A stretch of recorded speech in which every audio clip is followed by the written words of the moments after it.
Não, a ótima geração belga não foi um fracasso. Eu vou provar em 3 tópicos essa minha afirmação de que essa geração da Bélgica não foi um total fiasco, como se diz muito por aí. O que eu vou começar falando pode parecer um pouco daquele discurso de importante é participar, mas vamos lá, não tem como você analisar se algo foi um sucesso ou fracasso apenas se teve título ou não.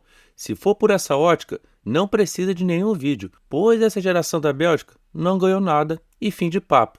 Mas essa análise envolve outros fatores, principalmente quando se trata de seleções a nível europeu.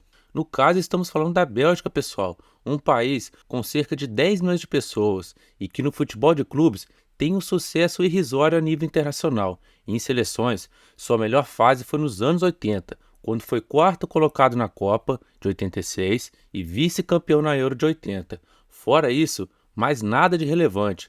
E antes de participar da Copa do Mundo do Brasil de 2014, sua última participação tinha sido em 2002, e a Eurocopa jogou em 2000, quando foi um dos países sedes, e só foi voltar 16 anos depois na França. Perceberam? Não estamos falando de uma grande potência do futebol mundial, e sim de um país com histórico mediano para baixo. Então não sei da onde que tiraram essa expectativa e às vezes uma quase certeza que essa geração, capitaneadas por Hazard e De Bruyne, iria conquistar tudo e mais um pouco. Vou pegar exemplos da Espanha dos anos de 2010 e da Alemanha de 2014. Ao meu ver, não é tudo, mas sim, história influencia sim. Tanto a Espanha e principalmente a Alemanha já tinham um grande peso no futebol de seleções. Isso com certeza deu mais leveza para a geração do Vicente Del Bosque e Joaquim Löw ganharem algo e jogarem um ótimo futebol. Bem diferente dessa geração belga, que basicamente tinha a pressão de ser a melhor geração da história do país e, consequentemente, teriam que ganhar algo. Ah, mas vocês no momento podem estar pensando: pô, esses caras ganham milhões e estão pressionados? Pressionado estou eu amanhã no busão lotado. Olha, se Messi e Cristiano Ronaldo, que são lendas do futebol, sentiram a pressão e choraram em campo depois de falharem por suas seleções, vocês acham mesmo que a ótima geração belga não ia sentir nada? E até pegando essa comparação de peso de história e qualidade de uma geração, vocês podem estar se questionando que a Croácia tem menos habitantes, mas mesmo assim, essa rapaziada do Modric e companhia chegou a 2 semifinais e uma final de Copa do Mundo. Tá, beleza.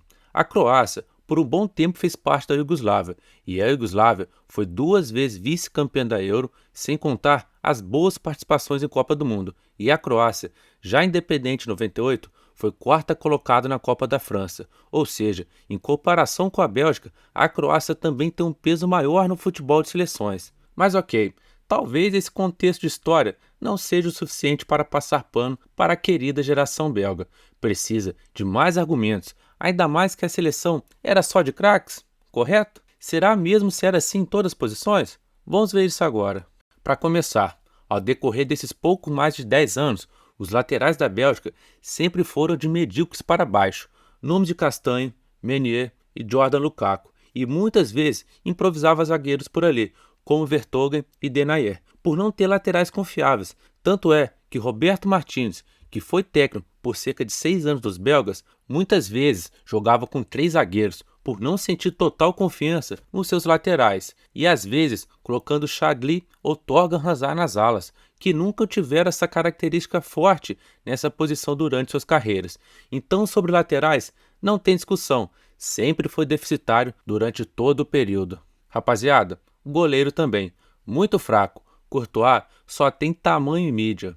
Aí não, é total brincadeira da minha parte. Courtois não tem discussão. Sobre os zagueiros, a priori parece que não tinha problema, mas eu não caio muito nessa. O Kompany, que era o principal defensor, se lesionava bastante. Alderweireld e Vertonghen eram bons zagueiros, mas por exemplo, na Copa de 22 já estavam bem veteranos, longe de seus auges, e as melhores opções eram Fais e Theater, que convenhamos, zagueiros bem medianos, e que nessa eliminação de Euro para a França, essa dupla foi a titular. Dos volantes para frente, realmente, é muita qualidade. Vou citar alguns nomes de épocas diferentes dentro desse ciclo de ótima geração belga. Nainggolan, Witsel, Tielemans, na volância. No meio para frente, Hazard, De Bruyne, Mertens, Doku e Lukaku. Vou iniciar por Lukaku, que é o maior artilheiro da história da seleção, com 85 gols. Mas é aí que começa a morar os problemas. Não é querendo pegar no pé ou ser sensacionalista, mas fazer 3 gols na Lituânia da vida nas eliminatórias é fácil. O que manda é na Copa do Mundo e na Eurocopa. E o Lukaku, nessas competições, teve um mix de incompetência, como na atuação contra a Croácia, na fase de grupo da Copa do Catar, e azar, nessa última Euro, em que ele teve 3 gols anulados pelo VAR. Resumindo, seja por falta de sorte ou por falta de capricho, o maior artilheiro da história da seleção, quando mais precisou, ficou devendo. Sobre Hazard, com ele, só pôde contar até 2018. E olha, na Copa da Rússia, ele deitou o cabelo, jogou muita bola mesmo, mas na Euro de 2020 e na Copa de 22, ele já estava naquela fase de férias VIP no Real Madrid, ou seja, fez muito pouco na seleção também. Já Kevin De Bruyne, partindo da premissa que na maioria das vezes os jogadores jogam melhores nos clubes do que em seleções, e é compreensível isso, porque nos clubes tem mais tempo de trabalho, entrosamento e tudo mais. Puxando de cabeça aqui, eu só vou lembrar de 2 nomes que jogam muito mais por seleção do que em clubes. É o Ramos na Colômbia e Eduardo Vargas no Chile.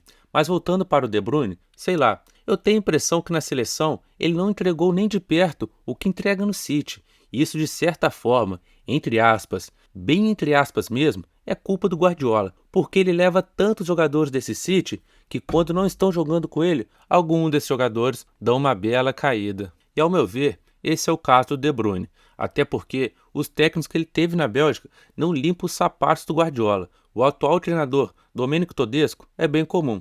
O Roberto Martinez eu já considero um bom técnico, mas Mark Wilmots foi tipo um Dunga, um jogador muito importante na seleção, que lhe deu a moral de treinar o país posteriormente, mas nunca apresentaram nada demais em suas carreiras como técnico. Tanto é, o Wilmots, assim como o Dunga, depois que saiu do comando da Bélgica, não fez praticamente mais nada como técnico. Já se foram mais de 5 minutos de vídeo, e talvez na opinião de vocês, tudo o que eu falei não faz sentido, e sim, a ótima geração belga foi um fiasco. Está parecendo que eu fui pago pela Federação Belga para fazer esse vídeo para defender a seleção deles. Eu admito que na situação que eu estou, se me oferecerem umas 2 barras de chocolate belga como propina para defender alguém, eu aceitava com certeza. Mas fiquem tranquilos, agora virão os meus argumentos derradeiros. Eu quero entender como um time ou seleção no caso da nossa Bélgica, que na maioria das vezes que foi eliminado das competições, o seu algoz ou foi campeão ou chegou bem longe. Você, o grande eliminado, pode se considerar um total fracasso? Isso não entra na minha cabeça, e é basicamente com isso que a Bélgica mais conviveu nesses últimos anos. Vamos lá rapidamente. Na Copa de 14, foi eliminada pela Argentina por 1-0. Os argentinos vieram a ser vice para a Alemanha. Na Euro de 16, sim, eu considero como o maior vexame dessa geração. Sob o comando de Mark Wilmots, saiu nas quartas de final pelo país de Gales, que basicamente tem a mesma história do futebol que o Botafogo tem na Libertadores, ou seja, quase nenhuma. Na Copa da Rússia, eliminou o maior campeão do torneio, o Brasil, e foi sair nas semifinais para a campeã do torneio, a França, por 1-0 com um gol de escanteio, num jogo muito equilibrado. Na Euro de 2020, que aconteceu em 21, eliminou nas oitavas de final Portugal, que eram os atuais campeões, e foi sair para a Itália por 2-1 nas quartas. Italianos, que vieram a se consagrar campeões do torneio contra a Inglaterra. Na Copa do Catar, em que muitos consideram um grande vexame, eu não considero um grande vexame assim, mesmo ter saído na fase de grupos, que sim, era para ter passado, principalmente olhando as escalações. Mas vamos lá, ficou atrás da Croácia, que foi vice-campeã na Copa anterior, e do Marrocos, que além de ter uma boa equipe, tinha toda aquela áurea de estar disputando uma Copa do Mundo em um país com costumes parecidos que é o seu, que é o Catar. E vale frisar que a Croácia e Marrocos chegaram até as semifinais da Copa do Mundo. E por fim, nessa Euro da Alemanha, saiu para a França, e a nossa geração belga já estava em fim de feira mesmo, com uma zaga formada por Teat e Faz como titular. Eu prefiro mesmo a lendária zaga do Vascão de 2018, com Eraso e Paulão, do que essa da Bélgica. Viram, pessoal? Quase sempre a Bélgica foi eliminada por uma seleção que foi longe na competição ou foi campeã. Talvez em algum momento a argumentação contra a seleção da Bélgica tenha sido que poderia ter jogado mais futebol. E para mim, quem falar isso está meio por fora. Em vários momentos, principalmente com Roberto Martinez, a Bélgica jogou bem, fazendo uma comparação com a Inglaterra do excelente Gareth Southgate, até então a Bélgica mostrou bem mais que a Inglaterra no quesito de jogar futebol, mesmo a meu ver, no geral, o elenco da Inglaterra ser bem melhor. Os ingleses só chegou na semifinal da Copa de 2018 por causa do chaveamento, e na Euro de 2020 não foi só o chaveamento que ajudou, mas sim ter jogado todos os jogos em casa em Wembley. E nessa Euro da Alemanha, mais uma vez caiu no chaveamento mais fraco e só passou da possante Eslováquia por causa do talento individual que surgiu de um chuveirinho de um lateral. E contra a Suíça, que ao meu ver, no geral os suíços foram bem melhor e que assim como o Bellingham nas oitavas, o talento individual resolveu, dessa vez o talento de Saka deu mais um suspiro para Southgate. E de certa forma é só isso. O grande talento individual é o que está carregando essa Inglaterra, e é bem possível que mesmo jogando esse futebol tosco, a Inglaterra passe pela Holanda e chegue na final, e possa até ganhar a Euro, devido ao alto talento individual que eles têm e por ser apenas um jogo. Tudo pode acontecer. Vocês nunca ouviram essa frase, hein? Futebol é uma caixinha de surpresa. E trabalhando só com o que já aconteceu, se for só analisar os resultados e não ver as outras nuances do futebol, das partidas, dos torneios, vamos determinar que essa geração da Inglaterra já fez muito mais, porque já chegou em uma final. Por isso, para mim, tem que analisar muito mais que o resultado, porque se não for fazer isso, não vamos ter nada para analisar e só vamos ficar falando de resultado final. Observação. É óbvio que ganhar título é importante, não estou falando isso nesse vídeo, mas eu estou querendo reforçar novamente que não dá para ficar só ali olhando estatística e partida e resultado final. Temos que ver o contexto, e esses foram os pontos que eu trouxe aqui da Bélgica, como a sua população, o histórico deles, isso tudo pesa para mim.